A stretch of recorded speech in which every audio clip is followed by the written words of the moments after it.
bienvenue ici dans la station DG pour cette émission spéciale où nous allons vous faire revivre les journées européennes. Il s'agit d'ailleurs de la deuxième édition des journées européennes qui vont traiter sur le bois sous toutes ses formes. Alors on est avec nous donc Monsieur Zingari qui est l'un des responsables européens. C'est vrai, quand on parle de ces journées, on pourrait dire que seulement deuxième rencontre. Finalement, il était temps de le faire.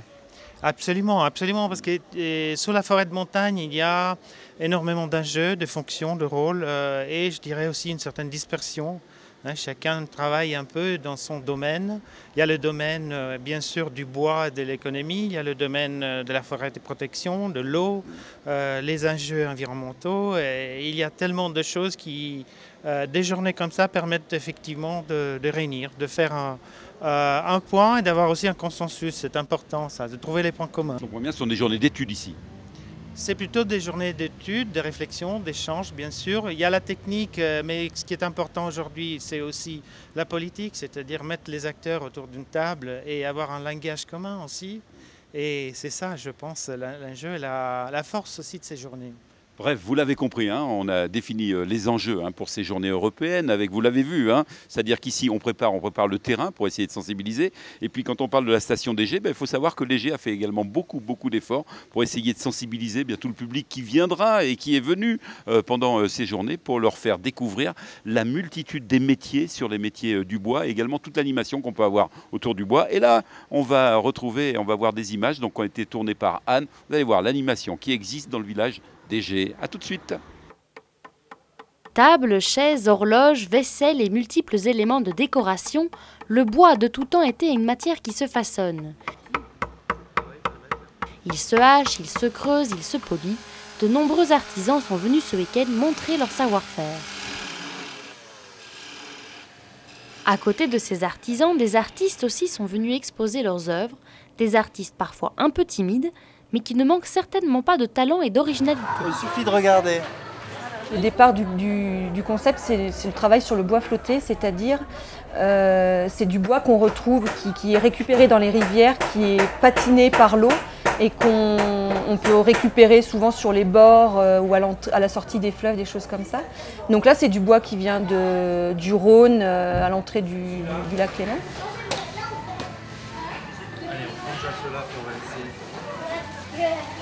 Il prend les formes brutes, justement, c'est ce qui est intéressant aussi là-dedans, c'est que on prend une forme qui existe déjà et c'est à partir d'une forme, d'un morceau de bois qu'on va laisser sortir l'imaginaire. Bois flotté, bois tronçonné, nœuds, veines et contorsions sont exploités. Comme si le bois avait sa propre vie, il guide parfois la main des artistes. Créatures, objets, visages surgissent du bois en laissant penser parfois qu'ils y étaient déjà. Vous avez vu l'animation qui existe dans la station DG, donc c'est ça aussi quand on parle du bois, effectivement, c'est toutes les applications qu'on peut avoir autour et tout au long de cette émission, on va faire découvrir comme ça différents aspects et puis on va rencontrer plein de personnages. Et là, il y a un personnage qui compte quand on est en Haute-Savoie, c'est Arnaud Dutheil. C'est vrai que vous êtes directeur du CAUE, alors c'est important ces journées européennes parce que j'ai l'impression qu'elles répondent à une sorte de besoin que vous aviez d'essayer de rencontrer effectivement d'autres exemples venant d'autres pays. Voilà, c'est l'objectif de ces journées, c'est échanger l'expérience, avoir des témoignages de pays étrangers, italiens, autrichiens, voilà, partager un petit peu les recherches aussi qui sont faites. On avait le CEMAGREF ce matin qui nous a partagé un peu ses avancées, sa modélisation sur la protection des hommes vis-à-vis des risques en montagne. Voilà, c'est l'échange en fait en premier lieu. Le deuxième objectif, donc Pierre Carlo en a parlé tout à l'heure, c'est un objectif aussi de préparation d'une rencontre interministérielle. Il s'agit en fait de nourrir la réflexion peut-être de notre ministère de l'Environnement sur le sujet, montrer peut-être les caractéristiques de la montagne, les caractéristiques de la forêt de montagne. Attendez, ça veut dire que le message n'est pas encore compris. Le message est compris, mais c'est aussi peut-être le thème de ces journées, c'est la forêt entre ville et montagne. Voilà, c'est montrer peut-être que la forêt sort peut-être d'une vision un peu rurale pour entrer dans une vision urbaine. Et là, il y a une véritable mutation dans les esprits à opérer. On parlait des risques tout à l'heure. Oui, les risques existent. C'est-à-dire plus on urbanise dans les fonds de vallée, plus la question du risque est importante. L'attente également des habitants, c'est une attente urbaine aujourd'hui. 80% des gens habitent en ville. Alors vous aussi, vous attendez quoi réellement sur une action concrète, par exemple, qui pourrait aboutir ici dans ces journées européennes? Parce que vous n'avez pas attendu quand même cette réunion pour en parler déjà. Oui, alors moi, ce que j'attends, si si vous voulez, enfin, je vais être peut-être un peu fort dans le message, c'est que la filière bois sorte peut-être d'un misérabilisme, vous voyez, dans les discours. Voilà, c'est-à-dire qu'on aille de l'avant, comme disait le maire des Gets, mais qu'est-ce qu'on attend pour y aller? On voit que les pays européens, Autriche, Suisse, y vont. Qu'est-ce qu'on attend pour y aller? On n'est pas plus bête qu'eux, donc il faut y aller. Voilà. Il faut se parler entre nous. La difficulté, c'est quand même de discuter avec des gens qui sont des forestiers, des gens qui transforment le bois, première, deuxième transformation, et au final des architectes et puis des usagers. Voilà. Il faut qu'on se mette autour de la table, il faut qu'on y aille. Donc vous l'avez compris hein, sur les enjeux. Merci à Arnaud Dutheil. On va continuer comme ça. Tout à l'heure, on aura d'ailleurs le maire des Gets qui va nous redire sa préconisation. Vous allez voir, c'est intéressant. On discute. Autre aspect de l'animation, c'est toujours Anne qu'on va retrouver. Effectivement, elle est où? Elle est quelque part du côté de la station Léger. Et puis elle va nous faire voir un autre aspect d'animation. Merci Arnaud Dutheil. Merci. Invisibles les Barbie, les Transformers, éteintes les consoles de jeux et les pistolets en plastique. Dans le domaine du jeu aussi, retour au bois. Vendredi, à Bidebois, la commune des Gets a sorti du passé des jeux oubliés aux surfaces patinées. Les parents jouent nostalgiques ou regardent leurs enfants découvrir le passe-trappe, le shuffle-puck, les quibilles, le billard japonais ou hollandais, ainsi qu'un curieux bowling. Un peu plus loin, on découvre les indémodables caplas, languettes de bois qu'on superpose et assemble en des constructions gigantesques ou pittoresques. Pittoresque aussi le costume de Lily la tigresse au stand bricolage des Amérindiens. Ici, ce qu'on construit, on pourra le ramener chez soi. Au programme bâton de parole et filet à rêve, objet traditionnel des Indiens du Québec. J'enseigne la culture amérindienne québécoise en France pour justement sensibiliser les jeunes à la nature, le retour aux sources, hein, près de l'arbre. L'arbre, il n'est pas juste là pour être beau, il est là aussi pour nous aider à vivre. En fait, tout ce qu'on peut trouver autour de nous de la nature, c'est ce que j'essaie de transmettre au travers. L'objet n'est qu'un prétexte pour emmener justement le jeune à se rapprocher de la nature. Traditionnels aussi les mandalas, techniques spirituelles indo-tibétaines. Habituellement fait de sable, il est une représentation du sacré ou de l'origine de la vie, mais il est ici mis au service de la sensibilisation des enfants aux matériaux bois. C'est le bois sous différentes matières pour que les enfants puissent cuisiner au maximum. Donc le bois en copeaux, le bois dans des boîtes à toucher avec des feuilles, des écorces, différents éléments autour du bois. Plus européen, l'atelier menuiserie est aussi plus bruyant.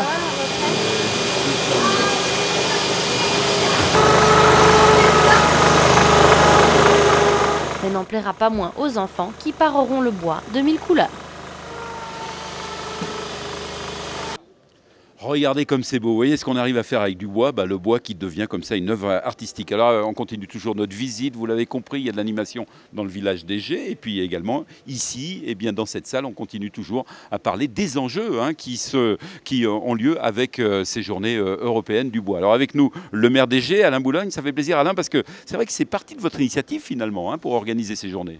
Oui, c'est vrai que ça a démarré ici, du village des Gets, qui a plus de la moitié de son territoire couvert par la forêt. Et donc on était, je dirais, assez légitime pour lancer ces journées européennes. C'est extraordinaire de voir qu'il n'y a pas encore une prise de conscience réelle finalement de l'Europe pour la forêt, alors que la forêt, elle couvre quand même des territoires immenses. Oui, c'est ce que j'ai eu l'occasion de dire tout à l'heure. Moi, je crois qu'aujourd'hui, le monde de la forêt doit absolument saisir une double opportunité. La première, c'est les rencontres de Grenelle, les Grenelles de l'environnement qui sont en train de se monter, qui auront lieu l'automne prochain, et arriver à faire comprendre que le monde de la forêt a vraiment son mot à dire sur la fonction, sur une des fonctions de la forêt qui n'est pas connue aujourd'hui. La forêt est un puits de carbone, est un capteur de carbone absolument extraordinaire, alors qu'aujourd'hui, tout le monde se demande comment on va faire pour réduire nos émissions de gaz à effet de serre. Eh bien, on a ça sous la main. Mais c'est au monde de la forêt de le dire, il faut qu'on soit très très fort là-dessus.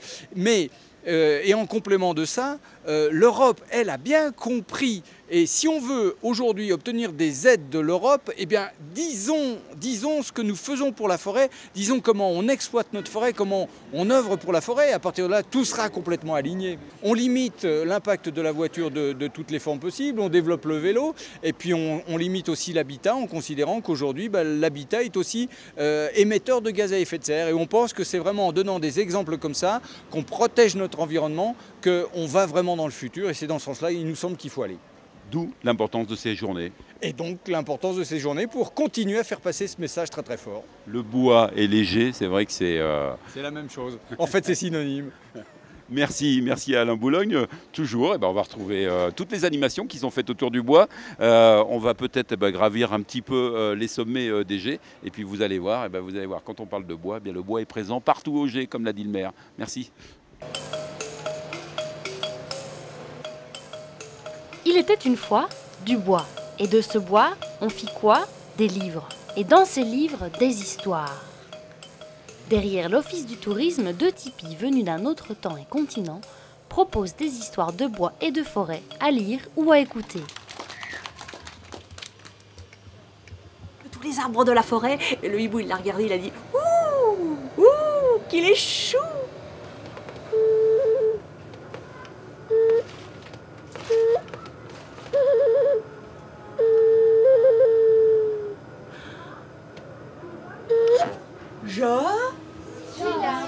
J'accueille les enfants dans une intention décalée, c'est-à-dire avec des sonorités, des virelangues, des ritournelles. J'ai caché la cachaça, j'ai caché la cachaça à côté du cachichi. En cachant la cachaça, j'ai cassé la cachichi. Chapeau chico, chapeau chico, chapeau chico. Donc en fait c'est un moyen de leur dire bonjour. Les enfants donc se mettent en éveil avec moi, commencent à raconter aussi. On échange de cette manière-là, voilà, pour commencer l'histoire. Et vous racontez des histoires qui parlent de quoi? Qui parlent de bois? Ça ne parle pas forcément de bois. J'ai préféré explorer, si vous voulez, les histoires, les contes que je raconte, à partir des lieux. Donc voilà, je pars, on fait comme une petite balade imaginaire, je pars des lieux et à partir des lieux, en fonction de ce qu'on trouve dans le moment, en fonction de tous les éléments en présence, on raconte voilà, ce qui se présente à ce moment-là. Petit doigt, lève-toi. Avec sa voix de petite fille. Petit doigt, lève-toi. Vous faites bien, hein? Ici et là, Elandilou. Mais qu'est-ce qu'elle dit?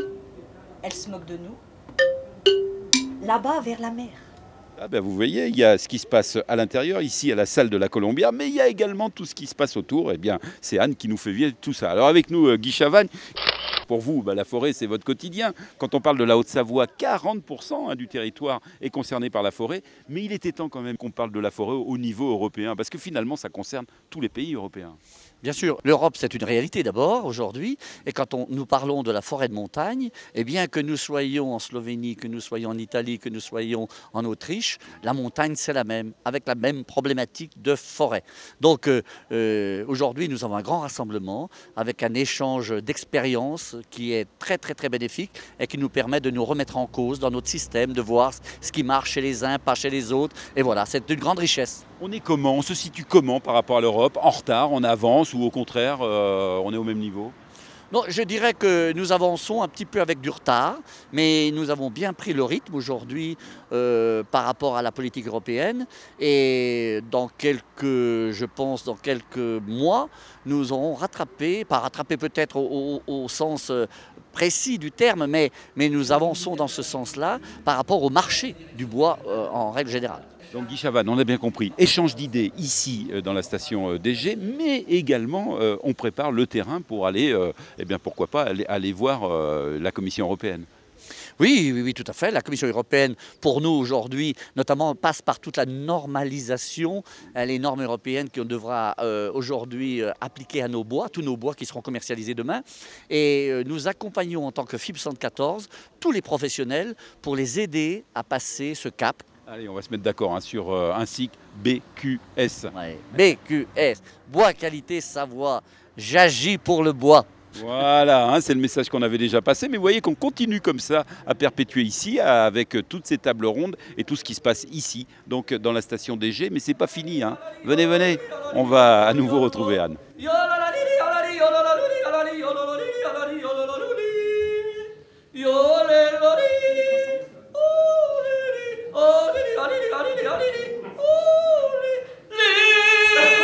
Décidément, le bois inspire et fait ressortir chez certains des talents cachés.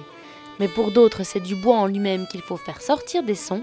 Le bois et la musique, une longue histoire d'amour.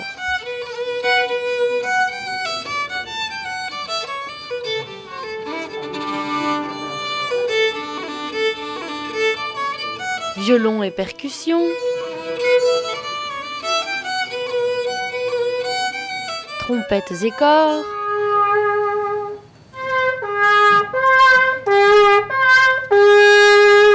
La musique a rythmé ces journées du bois. Instruments classiques, traditionnels, venus d'ici ou d'ailleurs, une large gamme de notes était au rendez-vous, ainsi qu'une exposition à l'échelle du village de mécanismes sonores à manipuler avec lesquels jouer. Démonstration.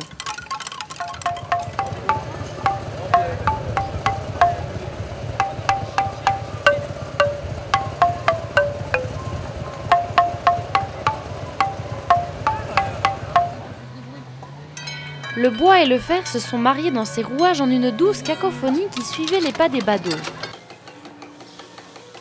Un tour de roue par-ci, une dégringolade par-là, recyclage du plastique aussi pour des mélodies les plus improbables.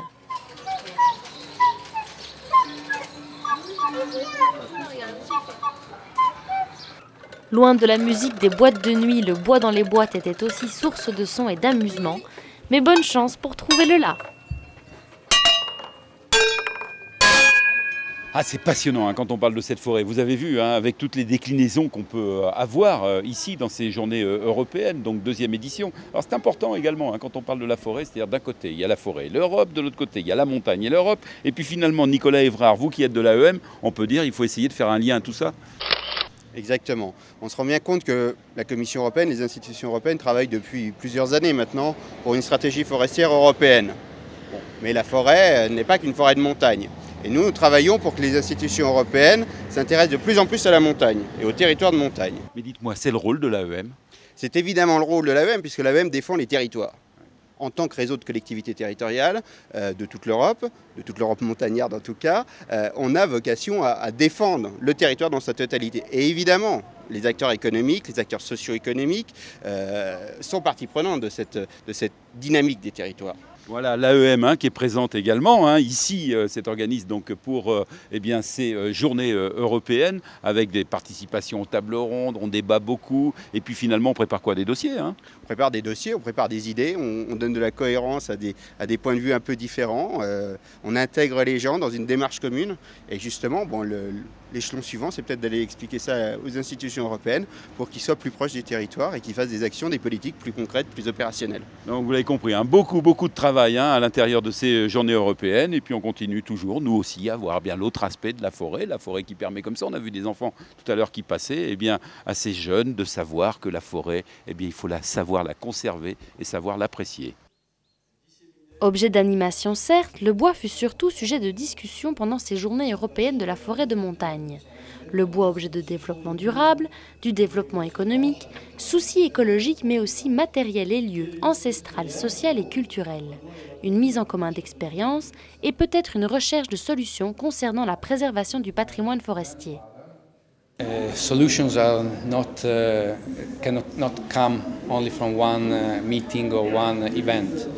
But the important is that the climate that creates and the experiences that are exchanged go into the mind of people and let them think of solution and of further things to do.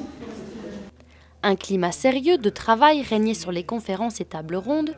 Ces discussions étaient pourtant ouvertes au public non initié, que les conférenciers avaient encouragé à participer, intervenir et interroger. Mais peu nombreux, ils ont préféré écouter. J'ai senti effectivement que le public était attentif, j'ai senti effectivement que le public était intéressé, mais discret, contenu, avec une certaine pudeur. Peut-être qu'on n'ose pas encore en parler, peut-être que c'est trop tôt, peut-être qu'on ne se sent pas autorisé à avoir la parole. Peut-être qu'il y a encore une trop grande mainmise de certains pouvoirs sur la forêt pour que chacun puisse apporter des grains de sel. Ou peut-être qu'on était en pleine digestion, je ne sais pas. Plus remuant et bruyant, mais sages tout de même, les enfants aussi ont eu droit à leur conférence. Loin des chiffres et des diapositives compliquées, c'est le castor et la fourmi qui sensibilisaient les petits. Et pour ça, rien ne vaut qu'un bon dessin. Pourquoi est-ce qu'on présente ces espèces-là? Parce que le castor a une relation intime avec le bois, tant bien au niveau de son alimentation que de la construction de ses gîtes, tels que les huttes ou les barrages. Et les fourmis, car elles sont le révélateur de la bonne santé, leur présence est le révélateur de la bonne santé de la forêt. Hector l'arbre mort complétait la présentation, outil pédagogique contact direct, encore mieux qu'à l'école.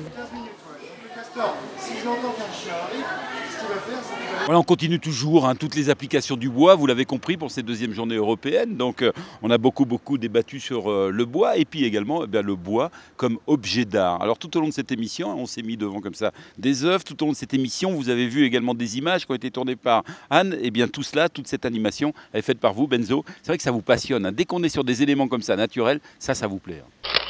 Ben oui, ça nous passionne et en plus sortir des sentiers battus et essayer de faire des choses qui collent à une réalité et à une histoire. Je veux dire, les jets de tiers de forêt sur la commune, etc., etc.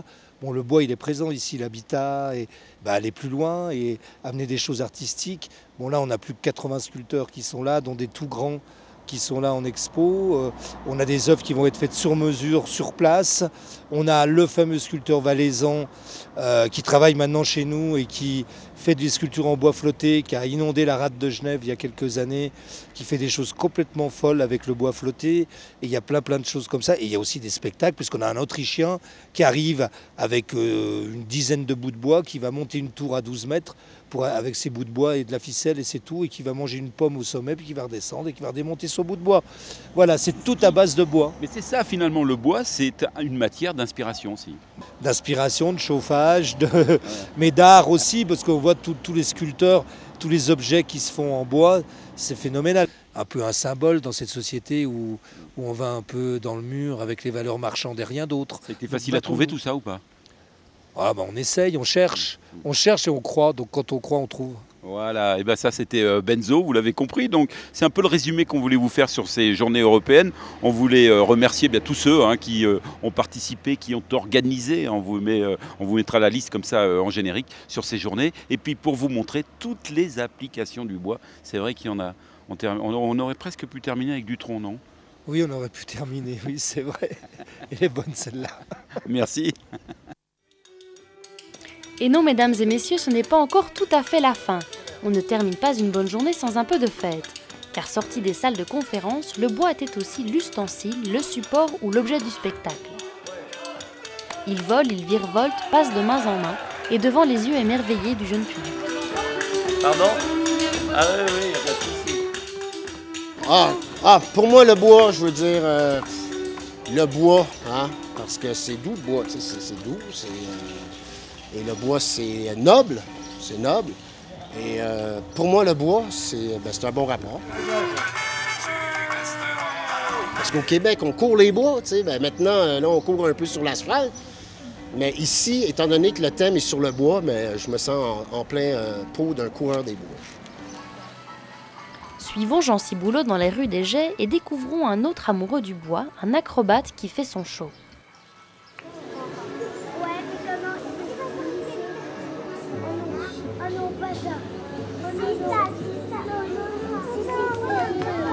C'est génial, il y a des artistes géniaux ici qui travaillent avec du bois. Moi, je fais beaucoup avec du bois et ça me plaît beaucoup.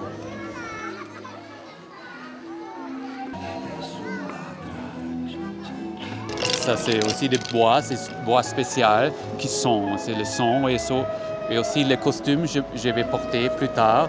C'est un costume traditionnel folklorique avec du bois. Et pour terminer notre balade dans les rues du village des Jets, Enfourchon s'est fier des striés de bois pour un tour de manège. Jean de la Lune a eu une petite fille, bien après les autres. Et pour ses 10 mois, il lui a fait un cheval de bois, Bilou. Et puis pour ses 2 ans et demi, un manège. Et depuis, je me promène. Monsieur de la Lune en est à son 2e manège construit entièrement seul dans son garage. Le plateau de bois à vide fait 480 kg et il tourne à l'énergie propre. J'ai jamais appris à travailler le bois, je sais pas faire des meubles, je sais faire que des chevaux de bois et puis rien d'autre. Voilà. Il y a 15 animaux, 15 chevaux. Il y a Fifi, Lily, Bilou, Rocky, ils ont tous un nom puisque c'est le manège de ma fille. Enfourchons Bilou pour un dernier petit tour et laissons défiler devant nos yeux une dernière fois le village des Jets et son festival du bois.